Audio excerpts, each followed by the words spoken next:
Any other tools to mitigate chronic stress? Because it is a problem. Yeah, I mean, so many of us are stressed out these days.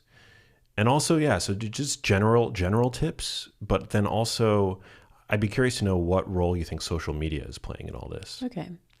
So I want to just connect this up to what we were saying before about over-medicating mental health issues. So one of the things I would like to role model is that I have been through some serious challenges in my life. And what I learned from the first one that contributed to, helping me through the second one is the resources that I had in me to be able to deal with those things. And a game changer for me was changing my gratitude list from where it was always about external things, family, friends, travel. And it just got a bit boring. So then I started thinking, I'm writing the same thing out pretty much every day. What else could I put on this list?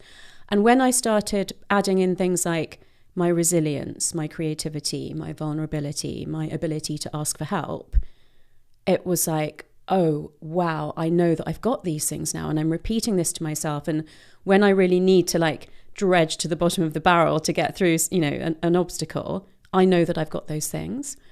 And so for me, knowing that I had the resilience to overcome the things that I had to without resorting to taking medication really helps me to move forward positively and know that I can deal with life. And, if you've got a major mental illness or you can't deal with something that's really difficult in your life, that's absolutely fine. There's a time and place for medication. But that knowledge that you can get yourself through things is really, really important. And so there's a couple of things around that. And again, how I said people have really stressful jobs and then go and do high intensity exercise, and I don't really advocate that. This is not something to do when you're already stressed. But if you find a period of time in your life where there's no major stresses going on and you want to try to boost your resilience, then what we do is called stress inoculation. So it's introducing a little bit of stress into your life, but showing your brain that you control the recovery afterwards. So not time-restricted eating like we discussed, like that time window, but proper intermittent fasting where you reduce your calories to 500 a day for women and 600 a day for men, 2 non-consecutive days of the week. That is a form of stress because you're essentially kind of starving yourself on that day, but you always eat normally the next day. So if you wanted to do that for, weight loss, you would actually also be getting brain benefits. I remember when I did it before my wedding for about 3 months, and I had read Siddhartha by Hermann Hesse before. And so this monk goes into the material world and looks for a job, and people ask him what he can do. And he says, I can wait, I can pray, and I can fast. And I didn't really understand why fasting was a skill until I did it. And, then I realized that it really, it builds up your resilience, but it also helps you to regulate your emotions because normally if you're hungry, you'll eat, right? But on those fasting days, you can't eat when you're hungry. You have to ride that wave of hunger until it goes away by itself. And that just made me think, okay, well, if I'm sad or angry or afraid, I can also ride that in the same way that I can, deal with hunger.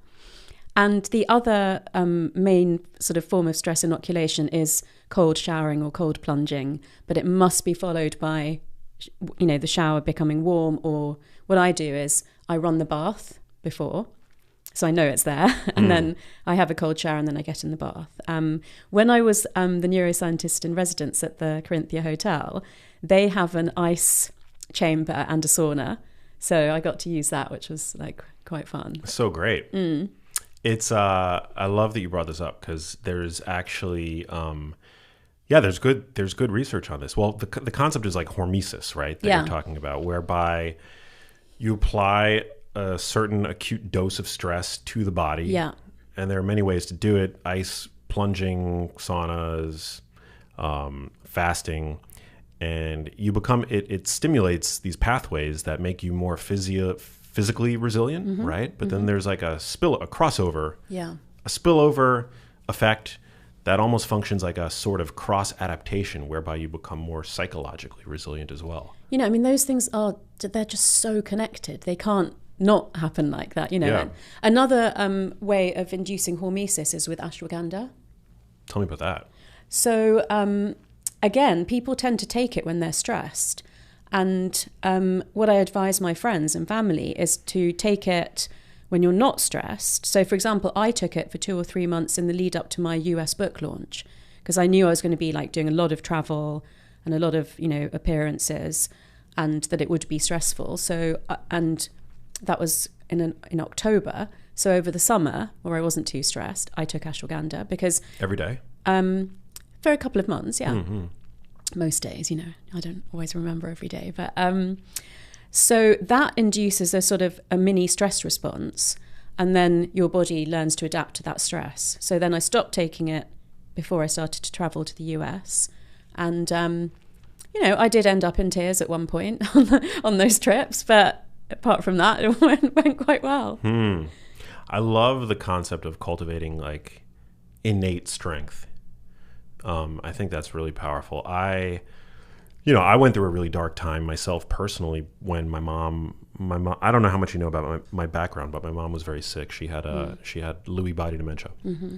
And, it was really difficult for me and my family. And at the onset of her symptoms, it caught all of us completely off guard because my mom was young for one. Mm-hmm. And, so that in and of itself was upsetting.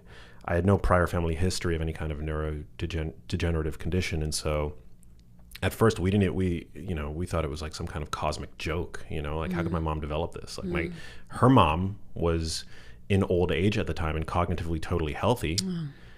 And it's giving me goosebumps. Yeah. And in tandem with that, I was in between jobs and I was at a real career low. Like I didn't know what I was going to do next. I had this amazing post-college job that kind of ran dry, and I was, there was no logical next step for me. At the same time, I was dealing with this, like the worst thing imaginable happening in my personal life. My mom, the person who I love most in the world, getting sick. Yeah. And I remember there was I found this company that was making like these intention bracelets. One of my friends started it actually in LA, and the exercise of the company was to think of the mission was they would make these custom intention bracelets. And so you had to think of a word, like what was the word, your intention. And, I'm not a meditator. So like the idea of having a mantra, this was all like a foreign concept to me, But when I remember like at that moment, I was like, okay, well, what's the word? What do I really need right now to manifest in my own life? And more than any other word, the word that stood out to me was the word that would be the mantra that I felt would be most useful for me in that moment, in that time in my life, was trust.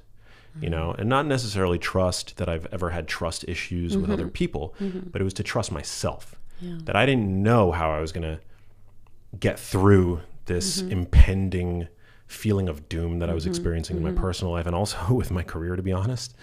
But I just knew that if I just trusted myself, that I would have my own back. And that word for a good number of years during that period to me was incredibly powerful and it was like a safety blanket. And it helped pull me through, to be honest. One of my mantras is I trust myself. And just on that note, because I don't think I really answered this properly, is that, the sort of, you said I'm not a meditator and I'm not really into mantras, but anything that connects the mind and the body. So yoga actually means union. And yoga is not just yoga poses. It's yoga poses, it's breath work, it's meditation, it's gratitude. Also things like journaling and speaking to someone else. So getting, all those worries that you had on your mind, if you had someone that you could really speak to, it would have, helped you to not just have them going round and round in your head. And, some form of exercise that makes you sweat can also release excess cortisol from your system. When we're very stressed, the body leaches itself of magnesium. And the easiest way to know if you're magnesium deficient is if you ever get a twitchy eyelid. Whoa. Yeah. Or like little micromuscular twitches in your fingers or toes usually. So it's important to supplement with magnesium if you are aware that you're stressed, you know, just like you would take extra protein if you were going to run the marathon or whatever. Yeah, you know, I think what you've just said about, you know, that I could trust myself and back myself really comes back to what I was saying about what it gave me to know that I got through something really difficult without kind of, you know, not without help at all. I mean, obviously I've got like amazing support, but without kind of, you know, medication or... Hey, if you liked that video, you need to check out this one here, and I'll see you there.